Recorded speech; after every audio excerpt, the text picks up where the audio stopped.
ሹመትም አይኖራችሁ ዕውቀትም አይኖራችሁ ጤናም አይኖራችሁ ሀብትም አይኖራችሁ ማርያም ስላለችት ብቻ ደስ ሊላችሁ ይገባል። እሷ ስላለችን ይበቃናል። ምንም ነገር እውነት እንዲህ አለ ቅዱስ ቄርሎስ የአክል ሃይማኖት ዘአልወ ጥልቀት ወእምነት በቅድስት ድንግል ከመይእቲ ወላዲተ አምላክ ዘአልወ ጥልቀት ጥርጥር የሌለበት ሃይማኖት ለምንም ነገር ይበቃል። ማርያም ወላዲተ አምላክ ናት ብሎ ማመን ለሁሉም ነገር ይበቃል። ለልብስ ይበቃል፣ ክርስቶስን እንለብሳለን።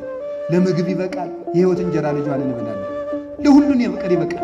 ለጥበቃ ይበቃናል። መልካም እረኛ ልጅ አላትና በእሷ ይጠብቃል። ስለዚህ ምንም የሚጎልብን ነገር የለም። ሰው ማርያምን ከወደደ የሚያጣው ነገር የለም። እመለመን ያለብን የእናትህን ፍቅር ጨምርልን ብለን መጸለይ ካለብን እሷ ነው። በኃጢአት የመረረው ሕይወታችን ራሱ ሊጣፍጥ እንደችለው ጠይምተ ስም ማርያም በልቡናችን ያደረች እንደሆነ